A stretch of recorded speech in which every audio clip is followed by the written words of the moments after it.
I hate to admit it, but having a village is actually really important.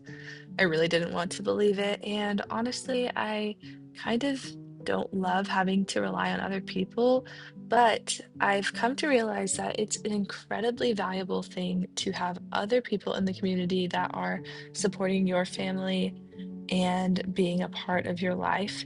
And as much as we love to receive that, it is also incredibly valuable to become that for other people. And to create a village, you have to be a villager too. My intention was never to become a page that is so focused on being a villager, but I do feel that that is something I am really passionate about and feel called to both do and share about. So here are some ways that I committed to being a villager this week. This year, I've committed to two different things. The first being hosting more parties, and the second being hosting more people. And that just kind of is any other kind of hosting, and typically that falls as dinners for our family. So over the last week, we were able to host two families. One is a good friend of our family, and the other was a new friend from church. And they had recently moved to the area, and we wanted to get to know them a little bit better. So we had them over for dinner, as these were the most important things that I had going on this week. That is a lot of what I was able to record. Our close friends that were coming over, we decided to do French onion pot roast, and this is a huge hit in my house. And I wasn't really anticipating on it becoming a staple, but when you buy a half beef, you end up with a lot of random cuts of meat, and this is a really great way to get rid of some of those. I was able to use a chuck, and then I also ended up adding in a sirloin tip roast to kind of give another meat option. And I was a little afraid it wouldn't turn out as well, and it ended up turning out really well. So it was a good way to include a different meat and get rid of something. This meal has become really a staple. We probably have it once every few weeks. I know that that will shift as the weather gets a little bit warmer, but over the winter we have really enjoyed it, and I need to remember to bring it back in the fall. I have a cookbook that I am trying to be better about writing recipes down that we love as a family, and I did remember to put this one in there, which I showed at the very beginning of the video. So I know that we will be able to pull it back up when the fall comes around. I won't be searching for that recipe. It's very simple. I was able to prep it in the morning and then throw it in the oven to slow cook for the rest of the day until our friends arrived. In our house, while we are getting ready for meals, there are often kids underfoot. I try to invite them in and include them in the things I'm doing. And my little daughter is not quite old enough to really do any quote unquote helping, or not a quote unquote actually helping. And so she often just plays at my feet. And it's so sweet to get to have her in the room with me. She's not super interested in like children's toys at the time, but she is happy to play in the different things that we have open in the kitchen. Eventually, she'll be ready to get out from underneath my feet and will want to be held. And if I'm still trying to work in the kitchen, I will set her up with a nice snack, and she's happy to watch and munch while I work. A book I was reading recently talked a lot about letting your children watch you work, and that has been really helpful for me because sometimes it feels like you should give them an activity or let them maybe watch a show or something if you are occupied, but it's been really helpful to have them around. And eventually they do become kind of helpful, and I know as they get older that will continue to become even more the case. I'm finally starting to replace things from my February decor, and so I got to start that little setup. It was cute. I didn't actually end up putting flowers in those vases before my friends arrived, but cute nonetheless.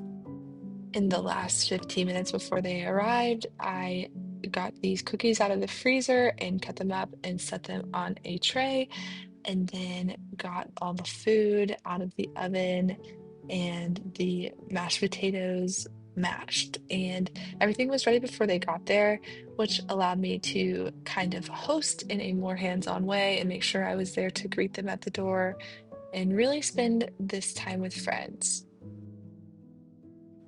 A couple days later, we got some fruit cut up, and I had some cutie little helpers for that. And then I opened up some windows and let all the fresh, clean spring air in. And the vibes were up today. I was so excited to be cooking and just be in the fresh air, and the wind was blowing. It was just such a lovely day. Such a wonderful day, actually, that it would have been a shame not to cook outside. So I enlisted my husband's help in using the outdoor pizza oven to get dinner ready. Ideally, I start these way ahead of time and can do a sourdough or sourdough discard recipe. However, this time I was not quite on top of things, so I ended up doing a normal yeast recipe, which turned out just as well. It just doesn't have some of those same sourdough benefits, and I don't get to use as much discard. I know everyone is different, but for me, a kitchen scale is the most important kitchen tool. I cannot imagine cooking using 1,000 different measuring cups and tablespoons and teaspoons and all that stuff. Using a kitchen scale has truly changed my life, and I am always trying to convert people into kitchen scale users with me. Let me know if you're in the kitchen scale gang or if you're willing to try it because I really do think it's the elite way to do it. After setting these to the side to raise in a warmer spot, I was able to get back in the kitchen and start cleaning up everything to really get prepped for people to come. I find that this is one of the best ways to feel ready as a hostess and to make sure your house feels inviting is to make it feel like you intended for them to come. I think that it's quick to be like, well, it's fine if they come with a messy house, and it is. But there is something so wonderful about having a completely ready home so that they can walk in and feel at peace and not like they're walking into your mess and that you're not prepared for them. As I work on hosting more often, I find that it is more and more valuable to have a few meals that I can really just quickly make or know like all the steps to and can really time them out correctly. Pizza is definitely becoming one of those. I got the idea from a friend. We ended up with a pizza oven, the whole nine yards. It definitely became a little bit of an obsession in our house, and my husband does all of the pizza cooking, which takes something off of my plate in those last few minutes so that I can really prepare for our guests. I love that pizza is almost always a hit. There are very few kids that will even turn down a cheese pizza, so it makes it an easy meal when I know there are some pickier eaters coming and we are able to serve everyone. I will say I've had a problem with it getting too cold too quick, and I don't really know how to fix that. It's really fun to watch myself become more at home with hosting. It used to be very stressful for me. I felt like it was taking up a lot of mental energy, but as I have continued the practice, I obviously feel a little bit more at ease. I am even dancing as I cook, which I feel like when I'm feeling a little bit overwhelmed, there's no way I'm even turning on music, let alone enjoying it.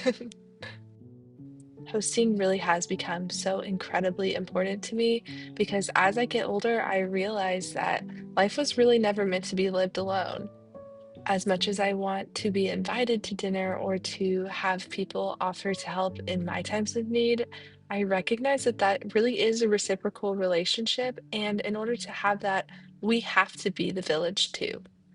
This doesn't always mean doing some huge elaborate meal or inviting an entire family of 9 over for dinner twice a week, but it does mean that sometimes you double the recipe and you drop it off, or you invite friends over last minute so that they don't have to worry about dinner on a hard night. I'm trying to build a life where my kids find that community is the norm and not the exception, and that friendship is not something we save for special occasions. I want people to feel welcome in the little moments.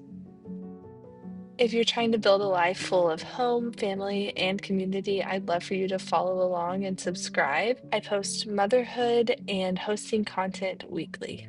I hope to see you here next week.